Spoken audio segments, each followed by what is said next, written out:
All right, so how do you download a document from Canva as a PDF? So all you need to do is click on the document. So you see here that I have got a presentation, and let's say that I want to download this as a PDF. So what I'm going to do is I'm going to click on the share button, then I'm going to click on the download button. Then I'm going to change the file type to PDF print. PNG will give me an image, PDF print will give me a PDF. Now this is a presentation. I actually only use the first page of this presentation, so I'm just going to pick current page. I'm going to click done, and I'm going to click download.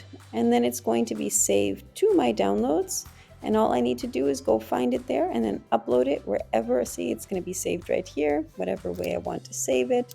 So what is a story.pdf? I know it's a PDF. It's going to my downloads file. I'm going to click save, and then I can just upload it wherever I want to upload it. And that's it. Hopefully that was helpful.